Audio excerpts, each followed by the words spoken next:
Direto de Brasília, com Álvaro Pereira. 9h03 em mais uma terça-feira, dia 12 de janeiro do ano de 2021, o primeiro Direto de Brasília do ano. Bom dia, Clarice Bernardes. Bom dia, Pedro Cunha. Bom dia a todos os ouvintes da Rádio Gerais FM. Bom dia, Álvaro Pereira. Seja bem-vindo aí a mais um Direto de Brasília, o primeiro do ano de 2021.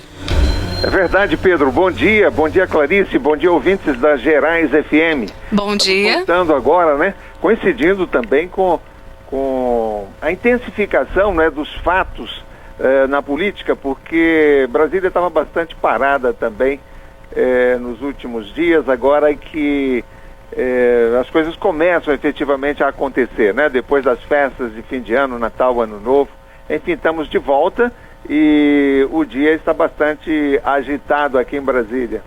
E a gente já começa, Álvaro, esse primeiro Direto de Brasília do ano falando de notícia boa, vacina contra o coronavírus. A gente vinha falando, né, há bastante tempo sobre isso, que a gente queria tanto, esperava tanto que essa vacina ficasse pronta e que a gente realmente esperava que isso pudesse ser efetivado, que a gente pudesse começar a tomar essas doses, né? Queria que você falasse pra gente um pouquinho como é que tá essa disputa da vacina aqui no Brasil, do governo federal, como é que tá esse plano das vacinas já disponíveis pra gente para uma possível vacinação nos brasileiros. O Clarice, agora a gente já pode enxergar uma luz no fim do túnel, pelo menos, né? Nós temos aí duas vacinas, dois laboratórios que já solicitaram a licença para utilização emergencial no Brasil. Os dois laboratórios, né, são o Sinovac, que produz a Coronavac, né, em parceria com o Instituto Butantan de São Paulo, é a chamada vacina chinesa, né? E temos a vacina da Universidade de Oxford em parceria com o laboratório AstraZeneca da Inglaterra. Então, esses são os dois laboratórios que já solicitaram essa licença emergencial da Anvisa, que estabeleceu um prazo de 10 dias para conceder ou não, essa licença. Esses pedidos deram entrada no dia 8, então, portanto, até o dia 18 de janeiro, a Anvisa terá que ter dado uma palavra final sobre essas duas vacinas que já se encontram disponíveis para serem utilizadas no Brasil. No caso da AstraZeneca, boa parte das exigências da Anvisa já foram atendidas, mas ainda falta atender algumas.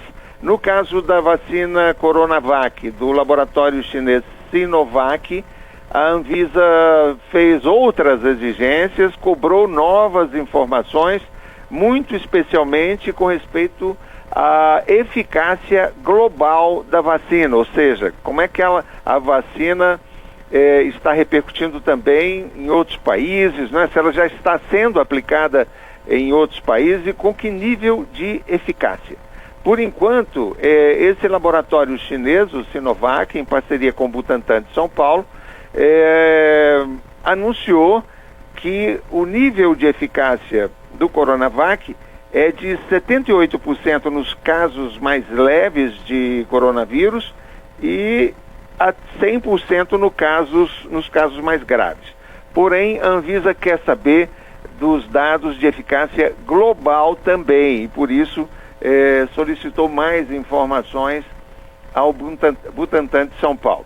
Hoje, numa entrevista coletiva em São Paulo, o diretor do Instituto Butantan deve divulgar esses dados sobre a eficácia global. Portanto, a gente supõe que a partir de hoje, essas exigências da Anvisa em relação ao Coronavac já vão ser também atendidas, tá certo? E aí teremos duas vacinas em condições de ser utilizadas no Brasil a partir do dia 20 de janeiro, Clarice. Essa eu acho que é a data que precisa ser colocada no nosso calendário. 20 de janeiro é a data em que chegarão ao Brasil as primeiras doses da vacina da Universidade de Oxford, a AstraZeneca Oxford. O governo federal sempre investiu nessa vacina como primeira opção para a imunização da população no Brasil. Sempre confiou, vamos dizer assim, mais nessa vacina da Universidade de Oxford. E se o governo brasileiro está atrasado em relação a outros países no início desse processo de imunização, é porque a vacina da Universidade de Oxford só agora está sendo mesmo concluída, não é? Só agora o laboratório AstraZeneca está solicitando licença para a utilização dessa vacina em caráter emergencial. Outras vacinas, como a da Pfizer e da Moderna, são laboratórios americanos, foram aprovadas antes para uso emergencial. E por isso, países da Europa, não é? E até da Ásia e também nos Estados Unidos já estão fazendo esse processo de imunização. O Brasil não se preocupou muito, vamos dizer assim, em ter mais alternativas de imunização, em trabalhar com mais de 1 ou 2 laboratórios, que eu acho que foi o que aconteceu com esses países que saíram na frente, não é? Tiveram mais opções e assim alguns laboratórios saíram na frente, levaram vantagem e esses países já puderam iniciar mais rapidamente o processo de imunização. O Brasil, especialmente o governo brasileiro, centrou todas as atenções, todas as prioridades nessa vacina da Universidade de Oxford, que já provou também ter uma excelente eficácia e parece contar, vamos dizer assim, com o maior nível de confiança, não é, por parte do Ministério da Saúde, por parte do presidente Jair Bolsonaro, por parte do governo brasileiro. Estamos vendo então uma disputa grande, não é, entre o presidente Jair Bolsonaro, o governo federal, e o governador Dória de São Paulo. Lamentavelmente, por trás disso há uma disputa política, uma disputa eleitoral, porque sabemos que os dois devem ser candidatos à presidência da República nas eleições de 2022. O presidente Jair Bolsonaro naturalmente será candidato à reeleição e o governador Dória de São Paulo já vem se colocando como provável candidato à presidência da República pelo PSDB. Então, essa disputa política, né, que permeia todo esse debate sobre o coronavírus e o processo de imunização no Brasil, está prejudicando, de certa forma, não é, a política de imunização técnica, não é, que deveria estar sendo implementada pelo Ministério da Saúde. Enquanto isso, a gente fica aqui esperando realmente que esse uso emergencial dessas vacinas possam efetivamente serem aprovados para que a gente tenha inicialmente, né, Álvaro, aquilo que a gente debateu em outras edições do Direto de Brasília, aquela população prioritária, né, sendo vacinada inicialmente, se der tudo certo, claro, a partir de 20 de janeiro, para posteriormente a gente ter o restante da população brasileira vacinada aí no decorrer desse ano de 2021, né? Isso aí, Clarice, os primeiros brasileiros devem ser vacinados, né, por esse calendário que a gente está discutindo aqui, a partir do dia 23 de janeiro, porque se as vacinas de Oxford chegarem ao Brasil no dia 20, o Ministério da Saúde vai precisar de pelo menos 3 dias, né, para implementar esse processo de vacinação em todo o Brasil, né, porque essas vacinas terão que ser distribuídas a todos os estados, depois também aos diversos municípios, mas o fato é que a partir do dia 23 de janeiro, eu suponho que a gente já estará vacinando aí essa população de maior risco, não é? Que inicialmente são os profissionais que trabalham na área de saúde, né?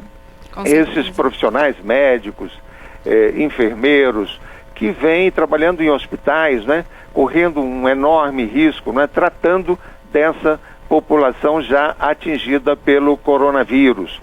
Tem também policiais, bombeiros, enfim, esses servidores públicos, né, que estão na linha de frente do combate ao coronavírus no Brasil. E só depois, numa segunda fase, aí sim o Plano Nacional de Vacinação prevê o início da imunização daquela população mais idosa, população com idade acima de 60 anos. O ministro Eduardo Pazuello, da Saúde, já admite mudar também o foco desse processo de imunização no Brasil. Como as doses, num primeiro momento, ainda são escassas, ele está considerando a possibilidade de aplicar apenas a primeira dose, não é, que já representaria uma imunização importante no sentido de frear o crescimento do coronavírus e só depois aplicar então a segunda dose que garantiria a imunização completa, não é? A imunização prometida pelos laboratórios, se não completa, quase que 100%. Então, muito provavelmente, em vez de buscar de imediato a imunização completa da população, o Ministério da Saúde, num primeiro momento, em função da escassez do número de doses de vacina, deve priorizar a vacinação com apenas uma dose para garantir já um bom índice de imunização de imediato, não é? No sentido de frear o crescimento da doença. Foi o que anunciou ontem o ministro Eduardo Pazuello. Álvaro, aproveitando esse assunto de pandemia também, a gente volta a falar de uma coisa recorrente durante esse processo que foi desemprego, né? Ontem, infelizmente, a gente teve o encerramento da produção da Ford no Brasil, né? Da produção de veículos. E a gente percebe que durante um período de pandemia, uma fábrica encerrar e demitir diversas pessoas, acho que vai dificultar esse processo, né? Queria que você falasse pra gente um pouquinho melhor sobre isso. Pois é, uma notícia muito triste, né? A Ford do Brasil anunciou ontem que vai encerrar a produção de veículos no país. A Ford, Clarice, para você ter uma ideia, foi a primeira indústria automobilística a se instalar no Brasil há 100 anos, em 1921. Portanto, há 100 anos a Ford está instalada no Brasil, gerando emprego, gerando renda, não é? E sendo mais uma alternativa aí na indústria automobilística, com carros modernos, com carros de boa qualidade. Infelizmente, a Ford anunciou ontem que estará encerrando, né, as suas atividades no Brasil ao longo deste ano de 2021 e, portanto, deve fechar as suas unidades no Brasil. São principalmente uma fábrica em Camaçari, na Bahia, e uma outra em Taubaté, em São Paulo. Isso já vai provocar um impacto grande aí no mercado, porque pelo menos 5 a 6 mil funcionários serão desempregados em função disso, mas a gente supõe que terá um impacto também muito grande em toda a cadeia produtiva, não é? Porque tem também essas fábricas que fornecem peças, fornecem equipamentos para a Ford do Brasil. Então será um impacto muito negativo, sem dúvida, no momento de crise, no momento de pandemia. De qualquer forma, a gente tem que separar a situação da Ford do restante da indústria automobilística no Brasil. O Ministério da Economia, inclusive, soltou uma nota ontem lamentando a decisão global e estratégica da Ford de encerrar a produção no Brasil, mas observou que a decisão da montadora destoa da forte recuperação observada na maioria dos setores da indústria no país, muitos já registrando resultados superiores ao período pré-crise. E aí diz que o Ministério da Fazenda, não é, da Economia, trabalha intensamente na redução do custo Brasil, com iniciativas que já promoveram avanços importantes, e que isso reforça a necessidade da rápida implementação das medidas de melhoria do ambiente de negócios e também da importância de se avançar com as chamadas reformas estruturais no Congresso. Reforma, por exemplo, tributária, reforma dos impostos, enfim, uma série de reformas que foram prometidas pelo governo, mas não foram realizadas até agora no sentido de melhorar o ambiente de negócios no Brasil, tornando mais fácil, não é, a atividade das empresas no Brasil. De qualquer forma, como eu dizia, é preciso separar a situação da Ford das outras indústrias, porque a Ford já vinha tendo problemas com vendas nos últimos anos, ao contrário de outras indústrias automobilísticas. Então havia também um problema em relação à gestão da fábrica, não é? E aí, se as vendas começam a cair de forma contínua, e agora mais a pandemia, o que a Ford diz é que ficou com um pátio ocioso, né, com uma estrutura de produção de veículos muito maior do que a condição de comercialização.